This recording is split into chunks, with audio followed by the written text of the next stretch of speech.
Vous avez déjà essayé un nombre incalculable de fois de mettre en place de nouvelles habitudes, mais ça n'a jamais fonctionné, ou bien vous ne savez tout simplement pas comment vous y prendre pour créer de puissantes habitudes, alors restez avec moi, car aujourd'hui, je vous explique comment hacker votre cerveau afin d'intégrer de nouvelles habitudes beaucoup plus facilement.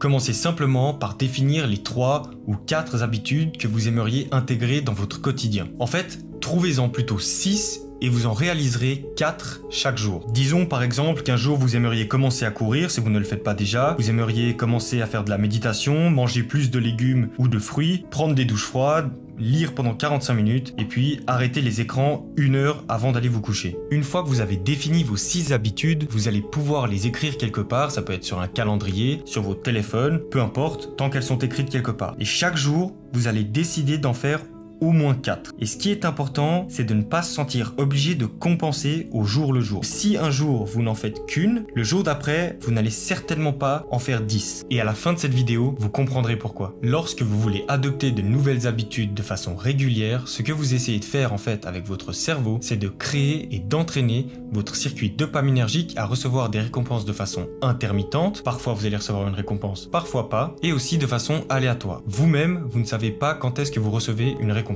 En général, ce que font la plupart des gens, c'est qu'ils vont faire de l'entraînement, ou bien ils font tout un tas de choses, puis à la fin, ils se donnent une récompense, tout le temps. En faisant ça, ils détruisent tout le processus de mise en œuvre de leurs habitudes. J'ai déjà parlé de ce phénomène dans une autre vidéo, vous pourrez d'ailleurs aller la voir si ça vous intéresse. Mais rapidement, les programmes de récompense fonctionnent de façon optimale uniquement lorsque la mise en place d'habitudes est régulière et récompensée de temps en temps de façon totalement aléatoire. Ça, c'est le premier point. Le deuxième hack que je vous propose maintenant, c'est de savoir choisir ces moments. C'est de savoir choisir quand est-ce qu'il faut implémenter des habitudes ou non. Et pour ça, les neurosciences nous sont d'une très grande aide. Selon les neurosciences de la création des habitudes, il serait en réalité plus sage de placer certaines habitudes au début de la journée et d'autres habitudes à la fin de la journée. On peut donc découper la journée en 2 phases et j'appelle la phase 1 qui va de 0 à 9 heures après votre réveil. En supposant que vous vous exposiez à la lumière du soleil, cette période sera associée avec un taux plus élevé d'adrénaline, un taux plus élevé de dopamine et un taux légèrement plus élevé de cortisol. Certaines habitudes, comme par exemple aller courir ou faire de la musculation dès le réveil, se prêtent beaucoup mieux à ce moment-là de la journée car elles sont linéaires. Ce sont des choses que l'on sait faire et qu'il suffit de faire. Prenons pour exemple la musculation. Quand vous allez faire de l'exercice, vous savez parfaitement que vous devez faire 4 séries de 10 répétitions pour un exercice. Et bien ça, c'est ce qu'on appelle être très linéaire. La phase 2, quant à elle, va de 10h à 17h après le réveil. Et pendant cette période, nous avons tendance à être un peu plus calmes. Durant cette deuxième phase, il est clair que d'autres habitudes liées à ce qu'on appelle des opérations cérébrales non linéaires, comme par exemple l'écriture créative,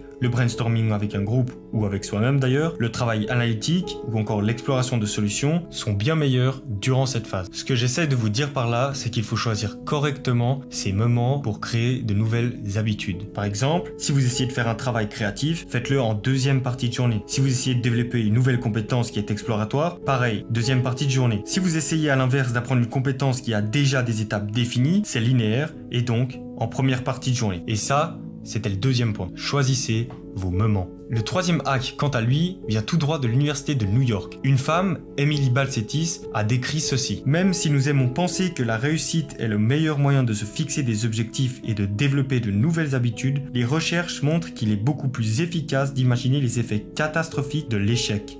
Ça veut dire que de se fixer des objectifs en se disant si je ne fais pas ça, je vais plutôt avoir le diabète et mourir prématurément est une motivation beaucoup plus puissante que de se dire tiens, si je fais ça, je vais perdre 10 kilos et je serai capable de porter encore plus lourd dans 6 mois au développé couché. C'est très bien d'avoir des objectifs, mais c'est aussi bien d'avoir des motivations qui sont basées sur la peur du monde réel. Et la meilleure façon de se récompenser pour un travail bien fait est de recevoir une récompense intermittente et de façon aléatoire, comme je vous l'ai dit plus tôt. Si vous cochez les cases j'ai fait tel comportement, telle nouvelle habitude, faites-le, mais ne célébrez pas chaque victoire. Célébrez plutôt des victoires aléatoires et intermittentes. Ce qui nous amène au quatrième et dernier point, les erreurs. Les erreurs sont la clé de l'apprentissage et il existe un bon ratio d'erreurs sur les essais réussis pour un apprentissage optimal et il est de 85% de réussite pour 15% d'échecs. Autrement dit, pour un apprentissage optimal, le niveau de difficulté d'une tâche doit être réparti de façon à ce que dans 85% des cas, vous la réussissiez et dans 15% des cas, vous la ratiez. C'est exactement ce que montre l'apprentissage automatique chez l'homme, c'est aussi ce que montre l'algorithme d'apprentissage des ordinateurs et c'est aussi ce que montrent les données animales. Donc si quelqu'un se dit tiens, j'aimerais enseigner cette chose à cette personne, pour un enseignement optimal, il faudrait qu'il y ait un taux d'erreur d'environ 15%. Et surtout, il ne faut pas ajouter de récompense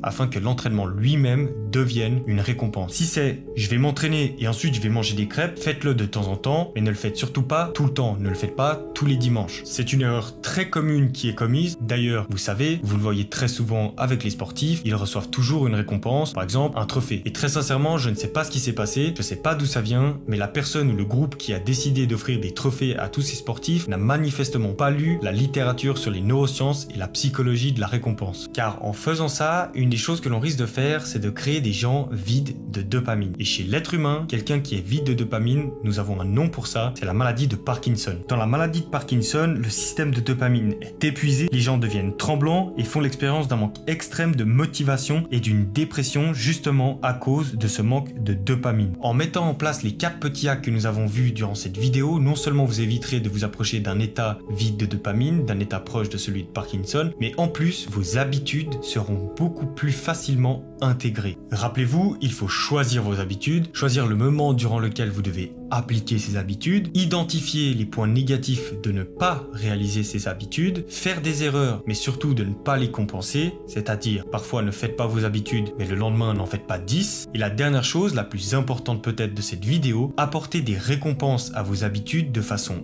aléatoire et intermittente. Si vous faites ça, vous verrez que très vite, vous créerez de nouvelles habitudes très puissantes. En attendant, à la prochaine vidéo. Ciao!